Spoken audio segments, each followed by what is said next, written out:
Hey, good evening and welcome to Inside Outside on Wellness Wednesday, Power of Now. I'm Coach Mitchell. And I'm Coach Darren.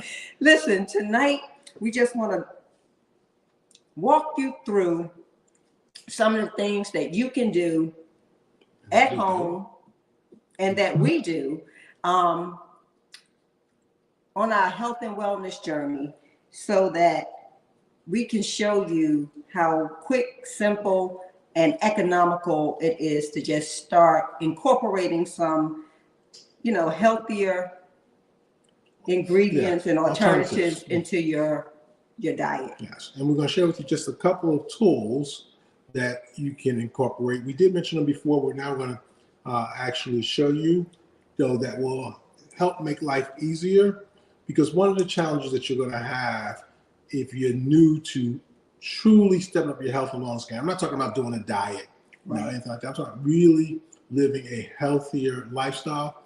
The complaints have always been that it's expensive, which is not true when you compare to the expense of being sick.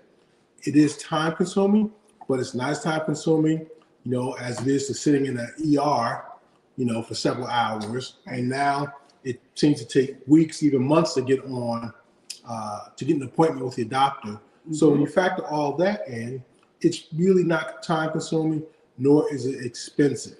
That's correct. And then we just, again, want to encourage you to consider, all right, hopefully to start, but we're changing seasons, even though we're in winter, but people who grow their own food are starting to prepare now. And we want to maybe just show you some of the things that you might want to pick up, and then we'll show you how to implement them later on. Mm-hmm. Mm-hmm. And that preparation begins indoors. Yes. Indoors, depending on what region you're in. And because we are in the Northeast, and oh yeah, that's right. We're in the Southeast.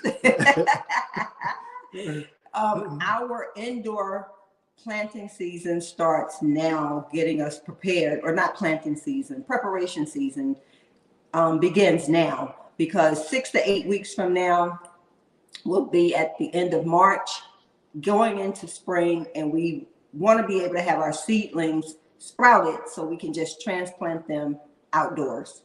So tonight we're going to walk you through, as Coach said, some of the inexpensive tools that you can purchase and some of the ingredients that you can incorporate into your diet that have a whole health of benefits behind them, and they're very economical, and you can repurpose them for a lot of different uses in the kitchen.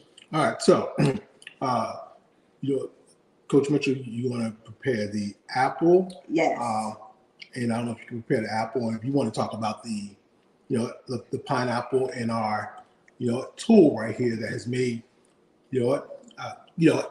coring pineapples a lot easier. Yes. Than when we used to do it strictly with a knife. Mm-hmm. So, two things. You can go ahead, check the pineapple core. Okay. So the pineapple core it's a really great tool. Mm-hmm. That's tripping there. It's a really great tool because it allows you to actually core the pineapple in slices, and you don't have to worry about trying to cut the outer portion of the pineapple, because that is such a pain, because it leaves so many of the islets, if you will, of the pineapple. But coring it, you get clean, even slices. This, all you do is it has a little opening to go over the core. You stick it in the pineapple and you just twist it. It's just a matter of twisting it down into the pineapple and bringing it back up. And this is what you get. And the handle easily slips off, just like that. You turn this upside down and you just slide your pineapple slices, your rings, right off of the cylinder. And it's just that simple. So if you're making, roasted pineapple, grilled pineapple, which is a delicious snack, having one of these in your tool kit, in your utensil kit, is highly recommended. Highly recommended. Do you remember how much they cost? Because we've had them for several years now. Yeah, I would say you can get it for less than $25. probably even lesser than that. And this is a Rosley. Don't, not really familiar with that brand, but you can find these on Amazon, in Walmart, and Kohl's, Target, but we suggest that you get one. Yes. After you core your pineapple, go ahead, Coach. Yeah, they'll say, and it's just a pineapple core. I'm sure that if you want to go on Amazon and put that in, or Walmart, you will probably get this one or a similar one. Hi, good evening. Thanks for joining. If you want to type your name in so I can see who we're talking to, I'd love to be able to shout you out tonight. Also, with this is not waste, and we kept this in particular because we wanted to show you that you can utilize this pineapple. We call it a cup until you cut it out, but you can take this core out. We make tea with the core, we make tea with the rind and the meat that's left over in the pineapple. So it's not going to waste. But you could also use this if you were having a party. You could use this to make pina coladas. You could use this to, put punch in, whatever. You don't have to throw this away. It has multiple uses to it. But what we like to do is make pineapple tea. So yes, we can core this, or we could throw the whole thing like this in the pot, but we usually slice it up and throw it in a pot of water and let it steep. And we have pineapple tea. You can drink it warm or chilled. Mm-hmm. Or like I said, you'll see that there's still a lot of meat in there from the coring. It is slightly one of the minor drawbacks to coring is that it does leave a lot of fruit inside of the skin. But you can follow that through with a couple of things. Like I said, you can use the skin as is. If you make the tea, your tea will have a more powerful flavor because of that excess fruit. Mm-hmm. The other thing you can do is, how children used to like to lick the bowl. Well, now you can give them a piece of fruit and tell them that, have at it.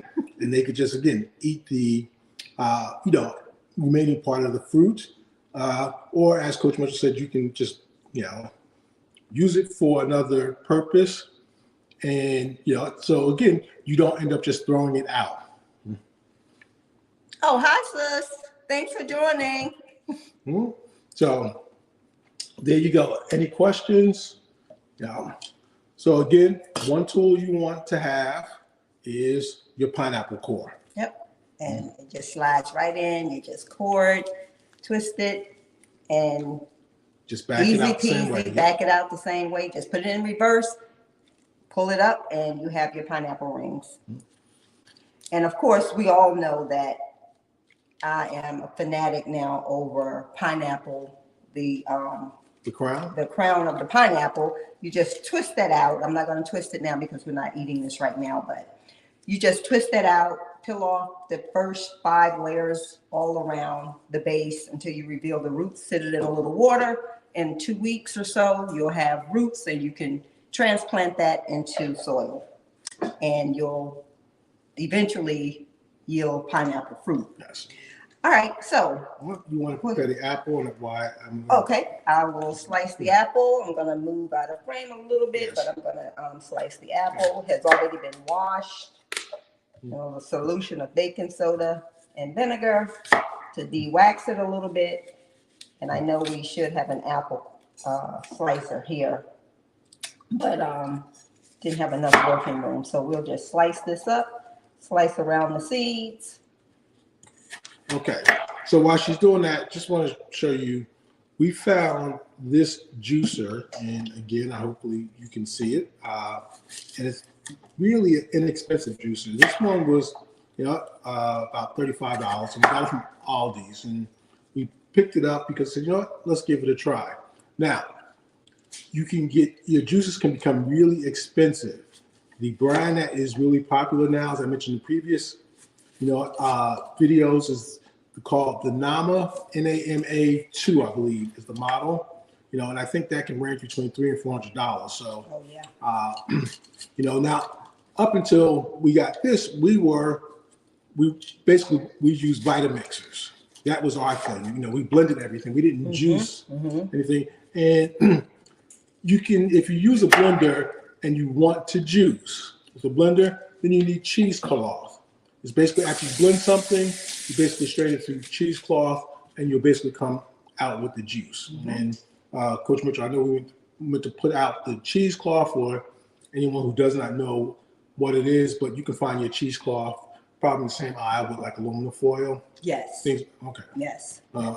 So It's just like a thin mesh, very fine mesh that you can strain, you know, your pulp and any sauces through. Okay. all right. So when I prepared to do this, I also just want to talk about a question that often comes up is, you know, should I juice, should I blend, or should I eat the raw fruit as is? And my answer is two. Yes to all, and it depends. Now, the reason why I say yes to all is because you really want to get the mixture of all three, because all three, they offer benefits. There's pros and cons. And by incorporating all three into your diet, you get the best of all of them. You know, I'm not a big fan of what you know, restrictive diets or just doing one thing. And there are benefits to it. It's called a mono diet, where people will just eat one thing. I'm not a fan of that, and that's just, again, a personal choice. I just believe you got to get your body a variety of foods, you know, fruits and vegetables and herbs, so that you can build up your digestive system on a, what they call a microbiome level. So, you know, so here's the benefit. Yeah. No, I was just going, before you go back into the benefits, I was just going to mention that this is a cold press juicer, and it's a very small one. And a lot of times you have to prep your vegetables or your fruit before you put it in. Like, you may have to peel some vegetables, you may have to peel some of the fruit. But if you get a regular juicer, which is going to be a little bit bigger, or the expensive juicer, like Coach Darren was saying, where you can put the whole fruit in and it will extract the juice and discard the pulp and the peels in, you know, a pitcher, a vessel. You don't have to worry about peeling or prepping your fruit ahead of time, other than washing and cleaning them. Yes. And again, we want to stress, this would work for someone, intro into juicing, because like I said, it's inexpensive and it will help get you started. So, I was talking about the pros and cons. Yes. In the meantime, I'm going to just load this up. So the benefit to juicing is you get the nutrients much quicker into your body. So depending on what your needs are, you know, juicing could be very beneficial, because again, because it's liquid, your body does not have to break it down. So the nutrients really go directly to your bloodstream, or they reach the bloodstream, I'm saying necessarily directly, but they reach your bloodstream much faster. So that's a major benefit to juicing, as well as it's easier on the digestive system, because again, it bypasses that part of having to break down the fiber, because you also remove the fiber. So it tends to be a option, you know, again, if you need your nutrients quick, do, you know, juice. And if you got digestive issues where you're sensitive to consuming, you know, fiber, then juice would be an option. Other side is, if you blend, you keep the entire fruit intact. Yes, it's liquefied, but you have everything in place. And one of the rules that they say is that when you're eating food, you want to eat the food intact. Now, we tend to want to break things up, but to get the true benefit, one of the rules, and again, you know, rules aren't 100%, but one of the rules to follow is, you know, you want to keep everything intact. So that's the benefit of juicing, is that you can retain the fiber. Right. Good evening, Annie. Thanks for joining. And then eating the raw fruit, that actually helps, because the digestion actually starts in your mouth. Some will even say it starts before that, just from you smelling the food that you're about to eat, the aroma. will trigger certain things, so your digestion system or digestive, yes, will start, say in the mouth. Just keep things simple. So when you eat the raw fruit, the chewing helps as well. It helps everything, in your mouth, and then it passes it along, and you get the experience of the entire fruit. Again, if you have issues, for instance, if you're wearing dentures, maybe you can't bite into an apple. Or again, if you have other, mouth issues, maybe eating raw fruit may not be an option. Or you have your aligners in. Yes, but for the most part, try to combine all three because they all are beneficial to you. All right, so here's our juice, and again, we tried it one time earlier today because we just picked this up. Yep. And go ahead. No, I was just going to point out the components. This is going to be where the juice, your front spout, is going to be where the juice is going to come out, and the side is going to extract the pulp and the peel. I should want to look that up. Learn how to operate your equipment.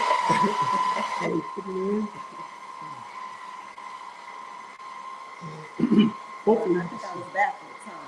yeah. This is your juice spout, and this is your pulp. You see that coming out? And it's best to try to juice your fruits when they're ripe. Yeah, and this cold press, you want your fruit as ripe as it can get, because it's less work on the equipment or to break it down.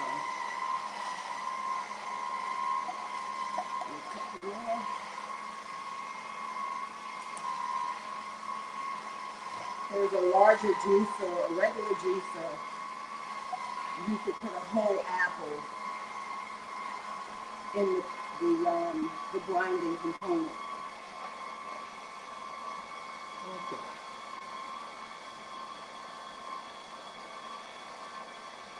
Now that was a small apple. That was a small Granny Smith.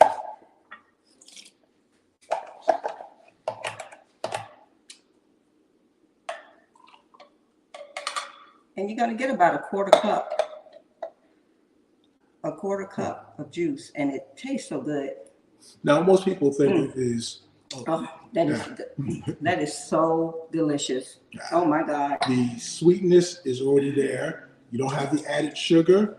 But people will say, well, gee, that's not a lot of juice from one apple. And no, it's not a lot. But factor in that we're so used to supersizing our portions. So by, again, you could do 1, 2, 3 apples. I know people who have regular size juicers, they'll make a batch, they'll go to a bag of apples to create the, pitcher of juice. But one thing, you can then add water to that, if you, again, want to stretch it, if you don't want to go through a bag of apples or you just don't want to take the time. But whatever you choose, you really can't go wrong. It is a much better option than buying bottled juice. Absolutely. That's the thing we try to encourage people to stay away from, because there's added sugars in most of them. And you want to stay away from the added sugar. Absolutely. And I mean, you can mix, combine some of these fruits like the apple and the pineapple. They make a really nice juice with a little bit of lemon juice or a little squeeze of lime juice. It'll just bring that, brighten that apple juice up. It'll cut some of the sweetness, because even though this Granny Smith apple was really tart, just eating the apple itself, the juice is really, really sweet. Really, really sweet. So just be mindful of that, especially if you are diabetic. So you want to be mindful of that sugar intake as well. Yeah. Even though it is all natural, you still want to be careful that it doesn't spike. And that's something we hope to talk about in one of the future I Am Well sessions, because there's new information coming out where people have actually reversed their diabetes by doing an all fruit diet. So want to do is be able to clear up some of the confusion to help people make a better decision. Always remembering this, health is what we refer to as bio-individualized, meaning each of us are individual, and certain things that may work for some may not work for others, even if they're healthy. So that's why we go to another rule, which is learning to listen to your body. Listen to your body. All right. The other benefit about this, if you put your apples in your refrigerator, when you juice it, it's nice. I'm gonna say nice and cold. I'm just gonna take this off your hand. Okay. You can't have this. This is my juice. The other thing is my famous tea. Now, in this picture, this was made today. This is, orange tea, natural orange tea. It has a little bit of honey, and again, honey is one of those foods that some people are for, some people are against it. Again, you decide what works for you. But here it is, just tea made from the skin or the peel from the orange. Again, boil them. First of all, always make sure that your food is clean. And what we do is we save the peels, keep them refrigerated until we have enough, and then throw them in a pot, boil them with some cinnamon sticks, and whatever other seasons you want, and a little bit of honey. Boil. Usually let them boil for about an hour. I don't say boil. I keep them on the stove for about an hour. Let them simmer. And let them simmer. And then, you bottle it up and you're good to go. Yep. Now, one of the other things, we mentioned in the past too is, like I said, we do zero, we try, we're working on it. And again, we're a work in progress. Zero waste strategy, which means we try to use as much of the food as possible, and we repurpose things, and it almost becomes like a lifestyle. It may be strange at first, but you get used to it.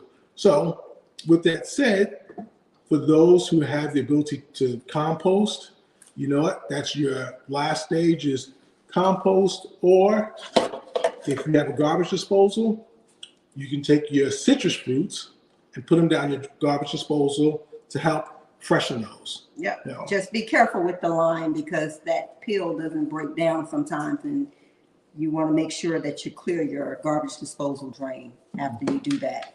But all the way down to the seeds. I'm even saving a couple of apple seeds for my brother, because he wants to plant fruit trees in his backyard. So I'm going to save some of those apple seeds. But this is the core that we got from the Granny Smith that we're going to just toss into the compost. So now, let's just clarify.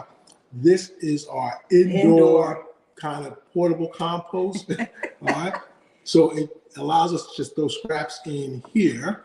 And again, we picked this up from a secondhand place.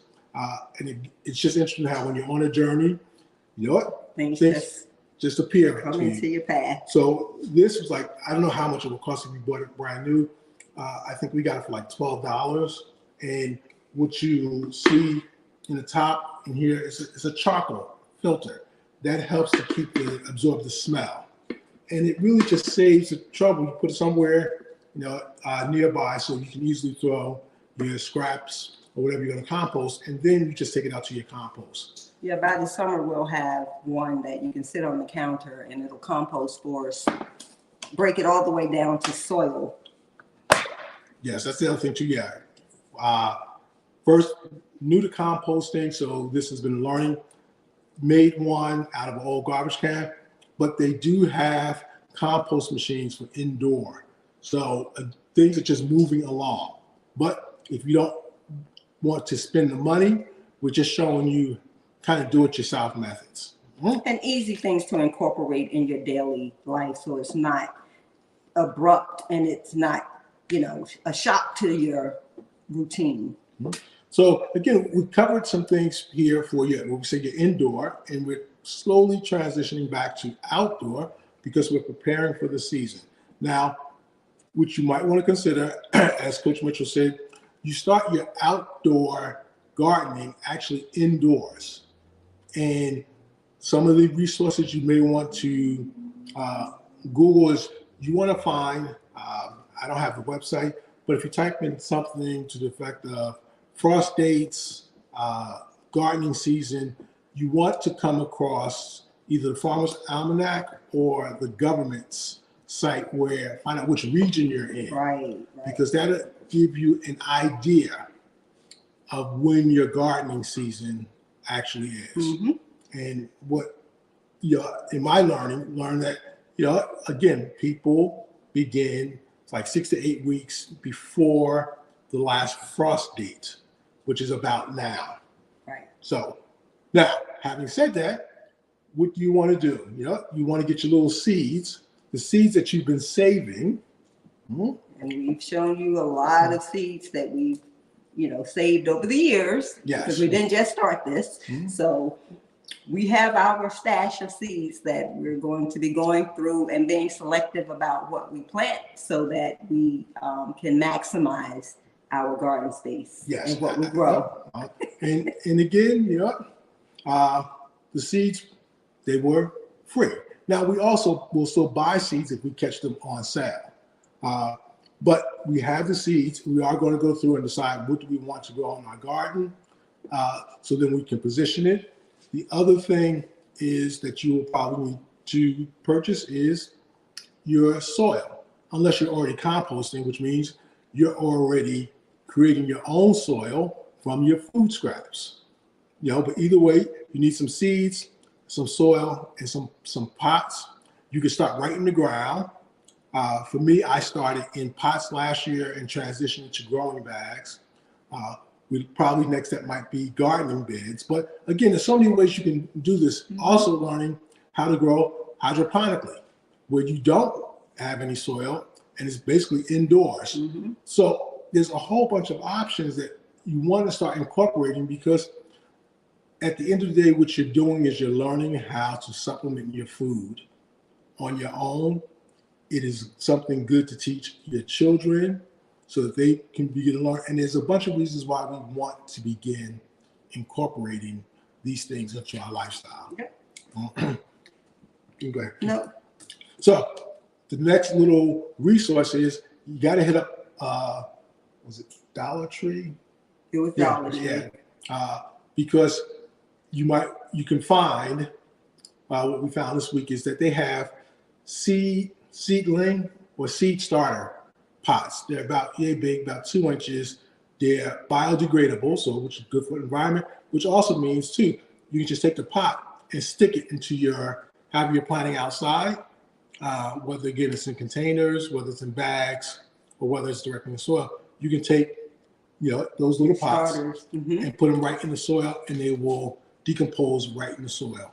So you might want to hit them up, get some starter pots.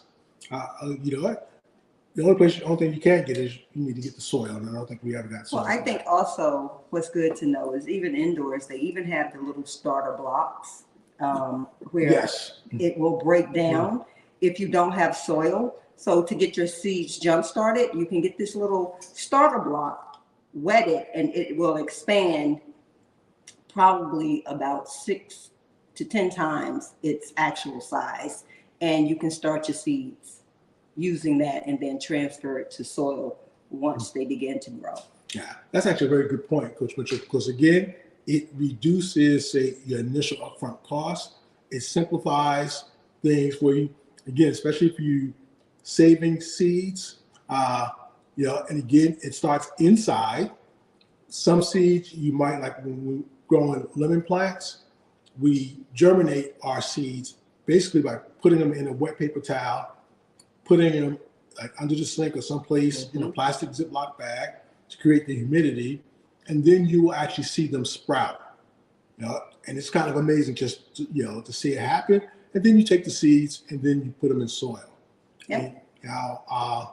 And because you're getting these items that the pots and I'm not sure what the correct name is for that soil. Well, I'll grab it. Okay. Because since we're still Again, these things are $1.25, for a pack of 10 pots, seed starter pots, and it's really just a rectangle block of seed starter mix. So it's just the mix of different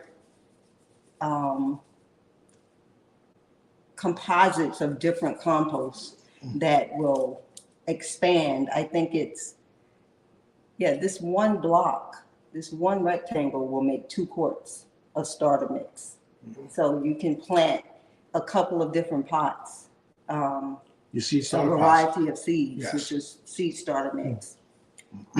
So again, what we're trying to encourage and empower you to do is to start. Will you run into some glitches?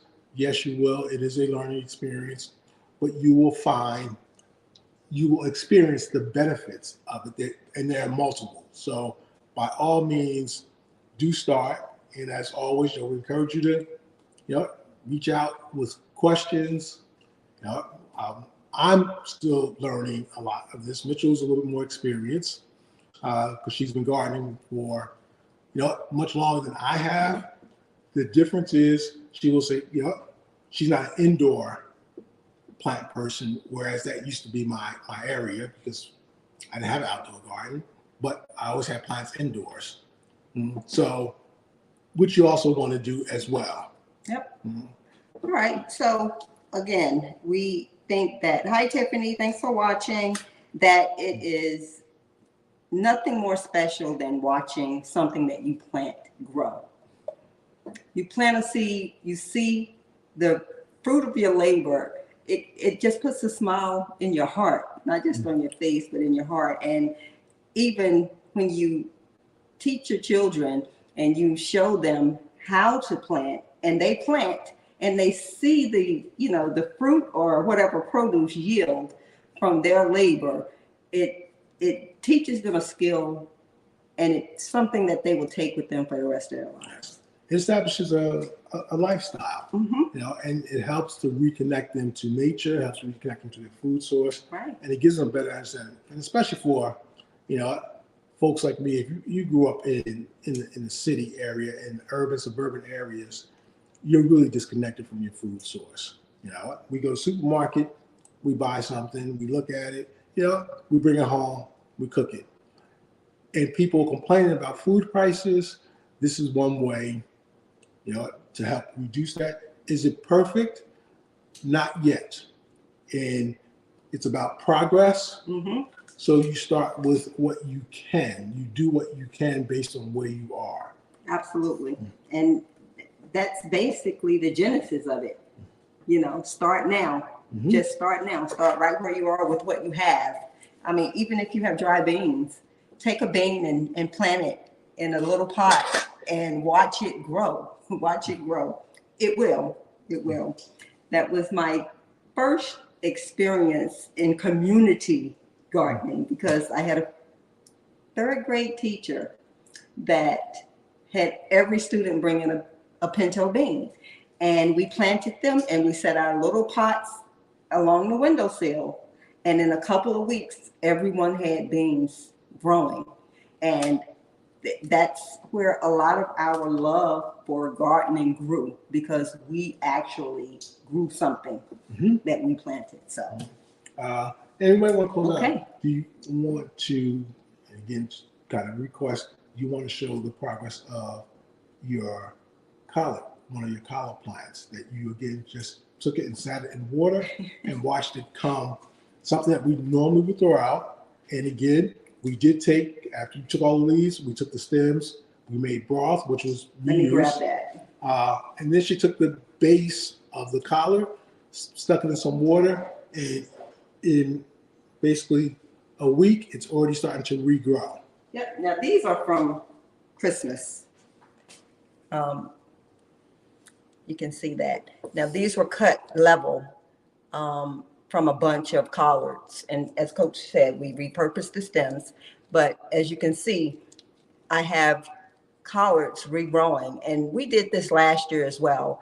And I think from one stem, well, one bunch, we got 3 servings of collards before the winter hit. So, and it, the plant died off. But anyway, 1 week, and I already have the start of a collard plant that I'm going to transfer outdoors as soon as the threat of the last frost has passed. So again, with that being said, we're just encouraging you to just start, do your research. For those on social media, there are quite a few of groups that dedicate to, who are committed to gardening, living a natural lifestyle, home remedies, which we'll show you some of those in upcoming sessions. So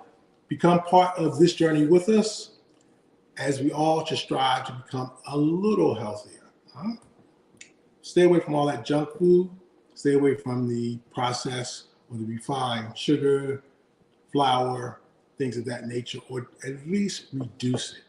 yeah, absolutely. So, start introducing some healthier components into your diet, even if it's gradually. And eventually you'll find that you no longer even crave some of the processed foods or the junk foods that you've been eating most of your life. Coach? All right, that's it for me. That's it for you? Yes, ma'am. All right.